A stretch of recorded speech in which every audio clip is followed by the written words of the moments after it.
2018 Russian world cup ലോകത്തിലെ football ശക്തിമാരായ അർജന്റീനയുടെ പരിതാപകരമായ കാലഘട്ടങ്ങളിലൊന്ന്. ടീമിനകത്ത് പ്രശ്നങ്ങൾ, താരങ്ങൾ തമ്മിൽ കെമിസ്ട്രി ഇല്ലായ്മ, ടാക്ടിക്കൽ ക്ലാരിറ്റി ഇല്ലായ്മ, ഡിഫൻസ് അൺസ്റ്റേബിൾ, ഡിസ്ട്രോയിഡായ മിഡ്ഫീൽഡ്. ലോകത്തിലെ ഏറ്റവും മികച്ച കളിക്കാരനായ ലിയണൽ മെസ്സി ടീമിനൊപ്പം ഉണ്ടായിരുന്നിട്ടും ബാലൻസ് ചെയ്യാനാകാത്ത അവസ്ഥ. വേൾഡ് കപ്പിൽ 4 മത്സരങ്ങൾ കളിച്ച അർജന്റീന ഒരൊറ്റ മത്സരം മാത്രമാണ് വിജയിച്ചത്. ഒടുവിൽ പ്രീ ക്വാർട്ടറിൽ ഫ്രാൻസിനോട് തോറ്റു പുറത്താകുന്നു. ആ സമയത്ത് ലോകം മുഴുവൻ ചോദിച്ച ഒരേ ഒരു ചോദ്യമായിരുന്നു, ഇത്രയും പരിതാപകരമായ അർജന്റീനയെ രക്ഷിക്കാൻ ആരാണ് വരിക? അർജന്റീന ഫുട്ബോൾ ഫെഡറേഷൻ കേട്ടുകേൾവി പോലുമില്ലാത്ത ഒരു പേര് പറയുന്നു, ലയണൽ സ്കലോണി. മുഖ്യ കോച്ചല്ല, പകരം താൽക്കാലിക പരിശീലകൻ മാത്രമായി സ്കലോണി അർജന്റീനയെ പരിശീലിപ്പിക്കും. UEFA ആ ഒരൊറ്റ തീരുമാനമാണ് പിന്നെ നമ്മൾ കണ്ട മനോഹരമായ രാത്രികൾ സമ്മാനിച്ചത്. 21 മറക്കാനയിലെ കോപ്പ, 22 ഖത്തർ വേൾഡ് കപ്പ്, വീണ്ടും 24 കോപ്പ അമേരിക്ക. ഇപ്പോൾ ഇതാ അയാളുടെ മുന്നിലുള്ളത് ഇനി 26 വേൾഡ് കപ്പാണ്. ഇന്നും ആൽബിസെലേസ്റ്റുകളുടെ കൂടെ അന്ന് താൽക്കാലികമായി മാത്രം പ്രഖ്യാപിച്ച ലയണൽ സ്കലോണി എന്ന പരിശീലകൻ ഇന്നും അർജന്റീനക്കൊപ്പമുണ്ട്. അതുകൊണ്ട് സൂക്ഷിക്കുക. നിങ്ങൾ ചിലപ്പോൾ ടാക്ടിക്കൽ ബ്രില്യൻസിലെ ടീം സ്ക്വാഡ് നോക്കിയും ഇൻഡിവിജ്വൽ ബ്രില്യൻസ് നോക്കിയും പലരുടെയും പേരുകൾ പ്രവചിച്ചിരിക്കാം. യുവതാരങ്ങളാൽ തകർപ്പൻ ഫോമിലുള്ള സ്പെയിനെ പലരും പ്രവചിക്കുന്നു. അതുപോലെ തന്നെ ഇൻഡിവിജ്വൽ ബ്രില്യൻസിൽ അപാര ഫോമിലുള്ള പോർച്ചുഗലിനെയും പലരും പ്രവചിക്കുന്നു. ഏറ്റവും കൂടുതൽ പ്രവചനങ്ങളുള്ളത് നിലവിൽ ഫ്രാൻസിനൊപ്പമാണ്. ഫ്രാൻസിന്റെ വമ്പൻ സ്ക്വാഡ് ഏവരെയും അതിശയപ്പെടുത്തുന്ന ഒന്നാണ്.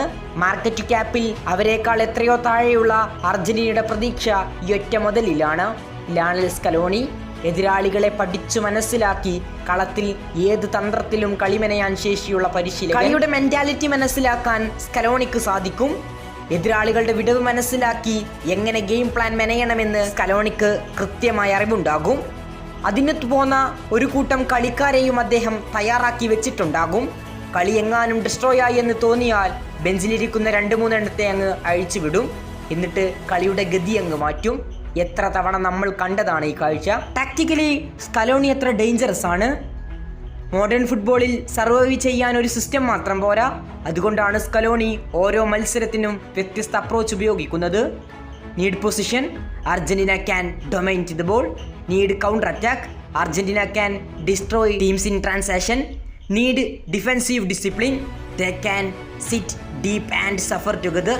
2022 വേൾഡ് കപ്പിൽ ഇത് വ്യക്തമായി നമ്മൾ കണ്ടതാണ്. പല മത്സരങ്ങളിലും എതിരാളികളെ ആശയക്കുഴപ്പത്തിലാക്കാൻ ഡിഫറൻറ്റ് ടാക്ടിക്കലിയാണ് സ്കലോണി ഉപയോഗിക്കുന്നത്. 4-4-2 എന്ന പൊസിഷൻ പലപ്പോഴായി 4-3-3 ആകുന്നു. 4-3-3യിൽ സ്റ്റാർട്ട് ചെയ്യുന്ന പല മത്സരങ്ങളും ഒടുക്കം 4-4-2 എന്ന പൊസിഷനിലേക്ക് കൈകാര്യം ചെയ്യുന്നു. ഡിസ്പ്ലേയിൽ മാത്രം കാണിക്കുന്ന പൊസിഷനിൽ എതിരാളികൾക്ക് മെസ്സിയുടെ സ്ഥാനം മനസ്സിലാകാതെ വരുന്നു. മധ്യനിരയിലെയോ ഏറ്റെടുക്കുന്നു. ഇനി മെസ്സിയെയും അർജന്റീനയെയും ഈ വേൾഡ് കപ്പിൽ ഏറ്റവും ഡേഞ്ചർ ആക്കാൻ പോകുന്നത് എന്താണ്? ആദ്യമായി അർജന്റീന ഫ്രീ ആയി കളിക്കാൻ പോവുകയാണ്. ഒരു പ്രഷറുമില്ല. കാരണം നിലവിലെ ലോക ചാമ്പ്യന്മാരാണ്. ലിയോ കിരീടമില്ലാത്തവനല്ല. അർജന്റീനക്ക് പ്രഷറില്ലാതെ എതിരാളികൾക്കെതിരെ പോരാടാൻ കഴിയുമെന്നതാണ് ഏറ്റവും പ്രത്യേകത. ഏതായാലും എതിരാളികൾ സൂക്ഷിച്ചോളൂ.